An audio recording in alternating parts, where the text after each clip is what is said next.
이번 시간은 비즈니스 모델 개발에 대해서 알아보도록 하겠습니다. 그래서 비즈니스 모델을 그럼 개발을 어떻게 하는가? 다양한 비즈니스 모델의 경우의 수를 도출을 하고요. 그래서 이런 것들을 어떤 선정 프레임을 가지고 최선의 비즈니스 모델을 선정하는 방법적인 부분을 알아보고요. 그리고 비즈니스 모델에서 고객의 니즈를 어떻게 보면 비즈니스의 어떤 모델로 투영시키는 그 과정에서 그 방법론이 여러 가지가 있는데 그 중에 한 5가지 정도가 있습니다. 6가지가 있는데요. 그 중에 한 4가지 정도에 대해서 알아보도록 하겠습니다.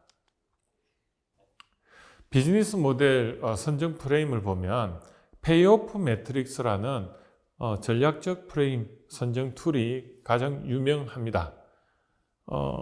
이 수직축으로는 하이로 해가지고 임팩트라는 차원이 있고요. 그리고 수평적으로는 하드하고 이지, 즉 노력을 많이 하느냐 적게 하느냐, 그 노력이란 effort, 즉 difficulty, 어려움을 극복하는 노력 차원에서 이렇게 이제 매트릭스를 만들 수가 있는데요. 노력을 많이 하지 않고 쉽게 할 수 있는 것을 우리는 easy라고 하고 노력을 많이 하는 것을 hard라고 이야기를 합니다. 그래서 이 관점에서 한번 보면 easy 하면서도 어떻습니까? 노력을 적게 하면서도 임팩트는 크게 하는 그 부분이 우리는 1순위라고 하고 그랜드 슬램이라고 하죠. 이걸 야구에서는 말루 홈런의 비유가 되고요. 반면에 노력을 많이 하고 또 효과도 극대화시키는 것은 우리는 엑스트라 이닝, 즉 연장전에 해당이 된다고 볼 수가 있고요. 그건 2순위에 해당이 됩니다. 반면에 노력을 적게 들이고 효과도 적게 되는 부분은 야구에서는 어떻게 보면 도루에 해당이 될 겁니다. 그건 스톨런 베이스라고 표현을 할 수가 있고, 노력은 많이 했는데 효과가 적은 것을 우린 야구에서는 스트라이크 아웃, 삼진이라고 표현을 할 수가 있습니다. 이렇듯 우리는 비즈니스 모델에서 여러 가지 비즈니스 모델이 도출이 됐을 때 어느 비즈니스 모델을 전략적으로 가장 최우선적으로 두느냐, 당연히 그랜드 슬램, 말루 홈런 영역에 해당되는 비즈니스 모델에 우리는 이렇게 선정 기준을 두어야 될 것입니다. 그래서 이 페이오프 매트릭스는 이러한 선정 프레임이라고 보시면 되고요. 또 한 가지는 디시전 그리드, 즉 실현 가능성이라는 관점과 사업 성과, 임팩트 오브 비즈니스, 이 두 가지 차원을 가지고 아까는 어떻습니까? 임팩트는 비슷한데 실현 가능성을 아까 페이오프 매트릭스에는 노력이라는 effort를 뒀다면 지금은 feasibility, 즉 실현 가능성, 이게 비즈니스적으로 실현이 가능한가? 그 관점에서 이렇게 프레임을 한번 고려해 볼 수가 있는데 이걸 우리는 decision grid라고 합니다. 그래서 여기서 보면 리커트 삼척도 관점이면 실현 가능성이 높은 그리고 중간, 낮은 이렇게 되어 있고요. 사업 성과도 마찬가지로 높은 단계, 중간 단계, 낮은 단계 이렇게 해서 판단을 할 수가 있는 것입니다. 이것을 우리는 decision grid라고 하고요. 또 하나는 이제 우리가 비즈니스 모델에서 스코어링 메소드 기법이 있습니다. 즉 평가 요소를 1단계에 배치를 하는데요. 이렇게 중요성이라든지 시급성이라든지 효과성, 그리고 자원, 그리고 이런 것들을 이렇게 어떻게 보면 평가 요소를 개발을 하고 거기에다가 퍼센티지로 해서 가중치를 둡니다. 그리고 그것을 다 합하면 100이 되도록 그렇게 하고요. 그리고 거기다가 해결 방안으로서 아니면 비즈니스 모델로서 경우의 수를 이렇게 두고 그 비즈니스 모델의 그 평가 요소들에 대해서 점수를 이렇게 기입을 하고 거기에 이제 퍼센티지를 곱하면은 결국은 그 합계가 순위가 되는 것입니다. 이렇듯 스코어링 메소드는 우리는 다른 말로 보완적 평가를 하고요. 그 다음에 이제 이런 세 가지 정도가 대표적인 어떻게 보면 비즈니스 모델을 평가하는 기준인데요. 그럼 이렇게 비즈니스 모델을 도출하기 위해서 어떤 솔루션들이 있느냐? 결국은 고객의 니즈를 정확하게 정량화시켜서 도출하는 방법론을 볼 수가 있는데요. 우리가 기존 STP 분석이라든지 설문조사 방법론은 많이 이야기를 했습니다. 그래서 나머지 QFD, 페르소나, 디자인 싱킹, 경쟁자 분석을 중심으로 한번 설명을 해보도록 하겠습니다. 먼저 디자인 싱킹인데요. 이 디자인 싱킹은 간단하게 말씀드리면 디자이너가 보는 그 관점으로 고객을 관찰을 통해서 정성적인 부분을 도출해내는 디자이너들이 하는 행동 패턴을 그대로 답습한다고 보시면 됩니다. 이게 왜 중요하냐면 우리가 문화 창업 마케팅에서 우리들은 문화에 대해서 영향을 받고 있기 때문에 문화는 뭐죠? 생각의 습관이라고 했지 않습니까? 우리는 알게 모르게 생각의 습관에 지배를 받고 있기 때문에 사물의 본질을 정확하게 이렇게 볼 수 있는 렌즈가 없습니다. 렌즈가 투명하지가 않은 거죠. 이 생각의 습관이라는 렌즈에 의해서 모든 것이 어떻게 보면 변형되고 그렇기 때문에 정확하게 파악을 할 수가 없는 것이죠. 반면에 디자이너들은 이러한 렌즈들을 아예 제거하고 있는 그대로 보는 연습을 많이 해서 디자이너들은 어떻게 보면 그 상대방과 공감을 통해서 그대로 있는 그대로 어린이의 마음으로 편견 없이 이렇게 볼 수 있는 것이 디자인 싱킹의 핵심입니다. 그래서 관찰과 공감을 통해서 사용자 관점에서 해석하여 그 고객의 니즈를 발견하는 방법이라고 정의하고 있는데요. 기존의 고정관념을 탈피하는 것이 핵심입니다. 그리고 기존 프로세스하고 다 똑같은데 엠퍼시, 공감하기가 가장 중요한 하나의 프로세스의 차별화된 부분이라고 볼 수가 있고요. 그래서 이제 그 페르소나가 있는데 이 페르소나 방법은 심리학에서는 타인에 비치는 외적 성격을 나타내는 용어라고 정의가 되어 있고요. 심리학자 구스타프 융은 이 페르소나를 만든 분인데 인간은 1000개의 페르소나, 즉 가면을 지니고 있어서 상황에 따라 적절한 페르소나를 쓰고 관계를 이루어 간다고 되어 있습니다. 페르소나를 통해 개인은 생활 속에서 자신의 역할을 반영을 할 수가 있고요. 자기 주변 세계와 상호 관계를 성립할 수 있게 된다. 이렇게 이야기를 하고 있습니다. 이러한 원리를 유저 익스피리언스, 유저 사용자 경험에서 제품과 서비스의 사용자 모델에서 활용을 할 수가 있는데요. 고객들은 어떻게 보면 고객의 그 마스크를 썼을 때와 또 이 관찰자의 마스크를 썼을 때는 다른 느낌입니다. 그래서 이 페르소나라는 건 다른 게 아니고요. 고객의 마스크라고 보시면 되거든요. 그래서 이런 생산자나 관찰자의 입장에서의 그 페르소나 마스크가 아닌 고객의 입장에서 한번 마스크를 썼을 때 보여지는 그 관점이 고객의 니즈라고 볼 수가 있는 것이죠. 요즘 이런 실험을 많이 합니다. 예를 들면 노약자의 입장에서 한번 아니면 나이 든 분의 입장에서 한번 생활을 해보는 것입니다. 그래서 노약자나 이렇게 나이가 드신 분은 어떻습니까? 눈이 침침하고 그리고 거동이 불편하지 않습니까? 그러면 안경을 쓰는데 안경 앞에다가 뿌옇게 처리를 하고 그리고 손발을 이렇게 묶어서 거동이 불편하게 만들고 생활을 일주일씩 해보는 것입니다. 그러면 그분의 입장에서 페르소나 가면을 쓰고 생활을 해보면 어떻습니까? 고객의 니즈를 정확하게 알 수가 있죠. 이게 페르소나의 핵심입니다. 그래서 항상 그 고객의 그 입장에서 한번 생각을 해보려고 하는데 이 가면을 썼다고 생각하면 충분히 그러한 공감을 할 수가 있는 것입니다. 이것도 어떻게 보면 디자인 싱킹과 조금 비슷한 부분이 있는데요. 디자인 싱킹은 어떻게 보면 편견을 없애고 바라보는 어린이의 마음이라고 한다면, 페르소나는 이 가면, 고객의 가면을 썼다고 보는 게 정확한 차이점이라고 볼 수가 있는 것입니다.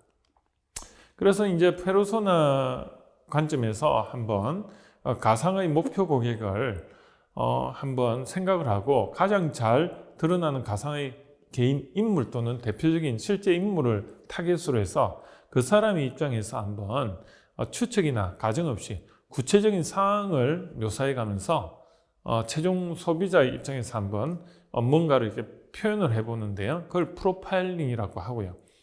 그래서 그 페르소나의 특성을 잘 정리해서 하나의 표 또는 이미지로 형상을 해 보는데, 이름을 지정하여 더 친근하게 표현할 수도 있는 것입니다. 그래서 이런 그림을 그리고 그 사람의 입장으로 한번 감정이입을 해서, 그래서 창업 초기에 한 명의 페르소나를 설정하여 노력과 자원을 집중을 해보면 개발자나 이런 관철자 입장에서 생각도 못한 다양한 어떤 문제를 예측할 수가 있다는 것이죠. 그리고 거기서 고객의 니즈를 또 찾아낼 수 있는 게 이 페르소나 기법입니다.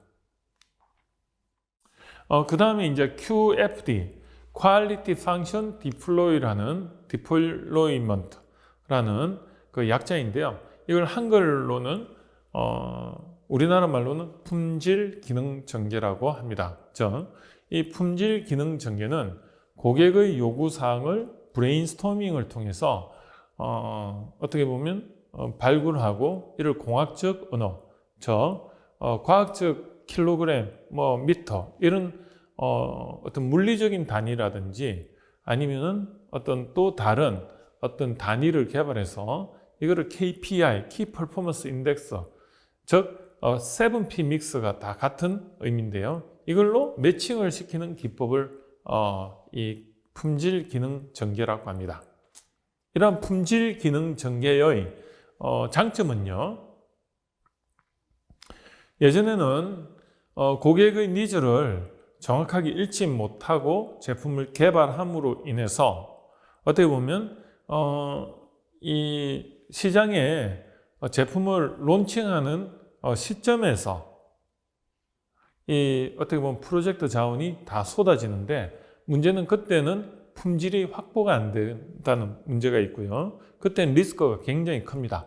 그런데 초반에 개발 단계에서 제품의 형상이 나오기도 전에 고객의 니즈 관점에서 한번 정확하게 이걸 수치화시켜서 개발 목표를 세운다면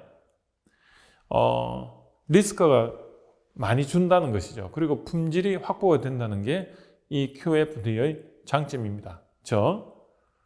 예전에는 제품이나 시제품을 만들어서 고객의 어떤 니즈를 정확하게 예측을 했다면, 이제는 이 QFD, 즉 품질 기능 전개라는 기법을 활용해서 미리 가상 시뮬레이션을 통해서 제품의 니즈에 맞는 비즈니스 모델을 수립을 할 수가 있다는 게 이 툴의 장점이고요. 이렇게 함으로써 비용을, 개발 시행착오에 따른 비용을 대폭 줄일 수가 있고요.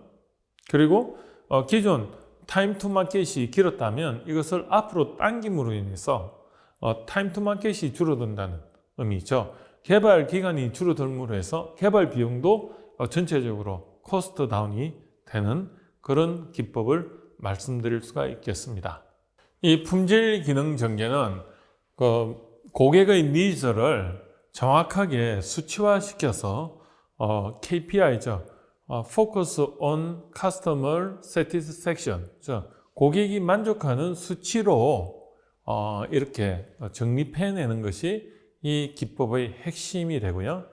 이 빛으로 말하면, 빛이 이렇게 오면 그 중간에 렌즈를 통해서 이렇게 포커싱이 된다고 생각을 하시면 되고요.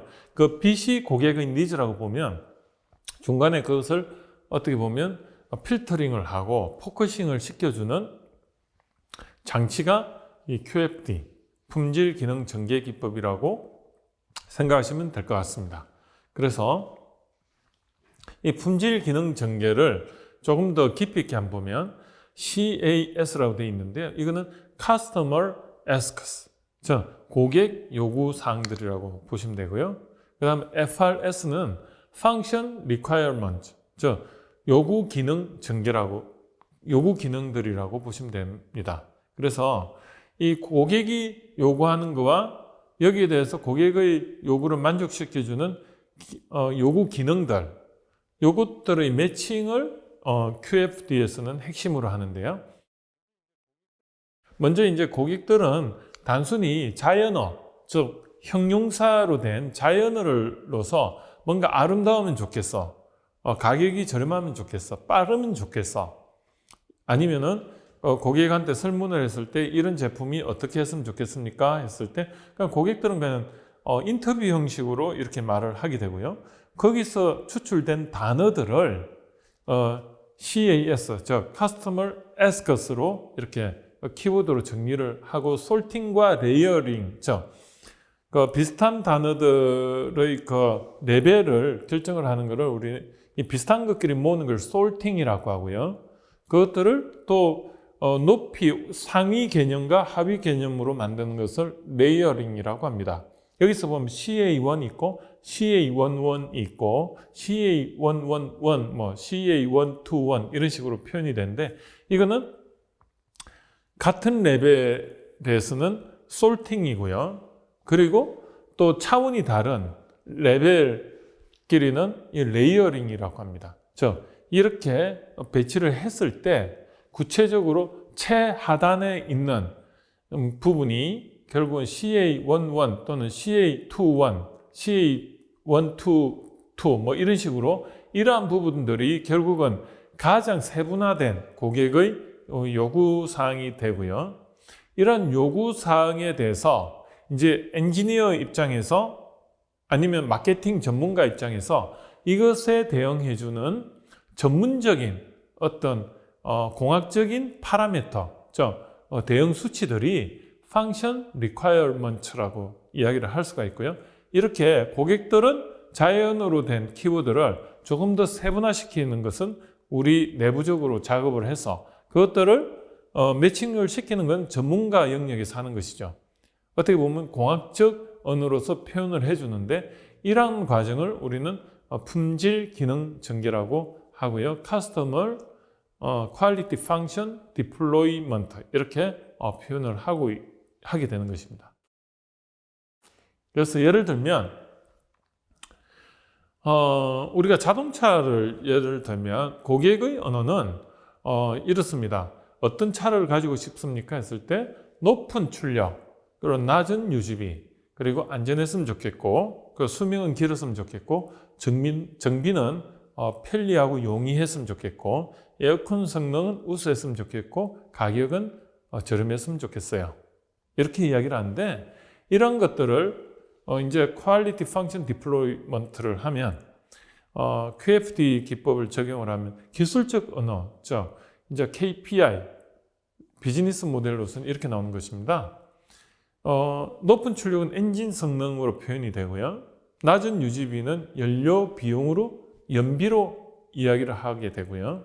그 다음 안정성이라는, 차체 내구성이라는 어떤 공학적인 표현으로 되고, 수명은 사용 연수라는 글로 표현되고요. 정비의 용이성은 해체 시간으로 표현을 할 수 있고, 해체의 용이성이죠.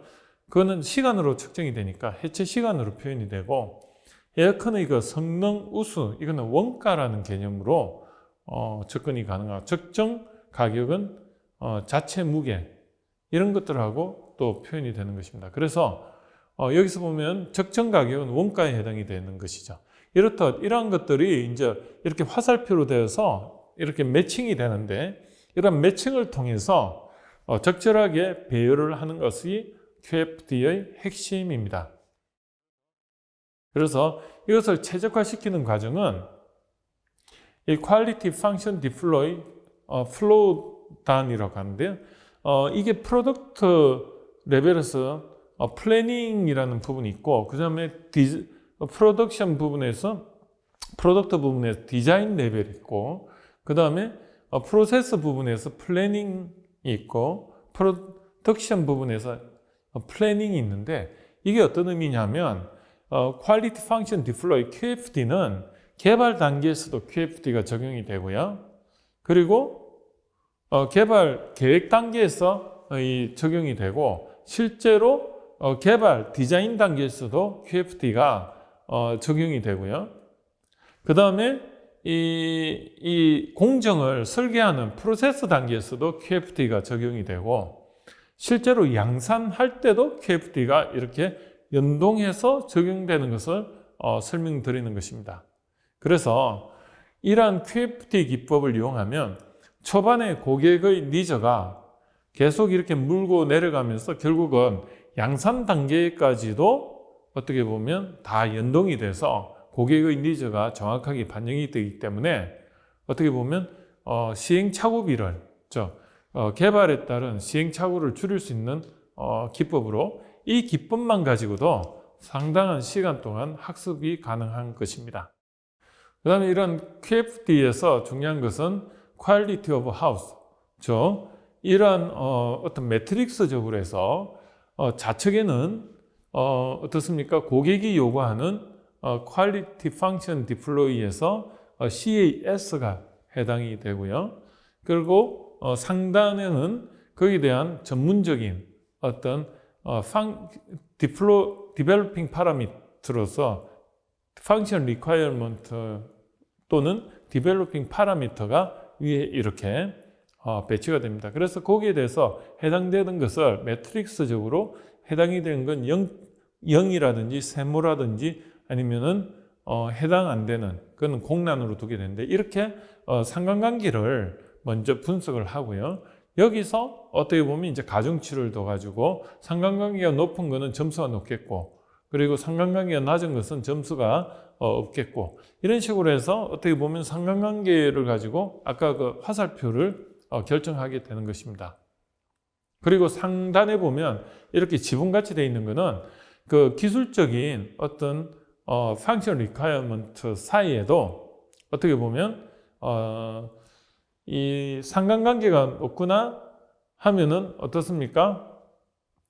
나중에 이런 것들이 간섭을 일으키게 되거든요. 그 간섭 관계까지도 검토가 됨으로 해서 이상적인 어떤 KPI를 도출하는 데 있어서 상관관계를 가장 최소화시키면서 고객의 니즈를 정확하게 어떻게 보면 반영하는 그런 비즈니스 모델을 도출하는 데 최적화된 어떤 툴이라고 말씀드릴 수가 있고요.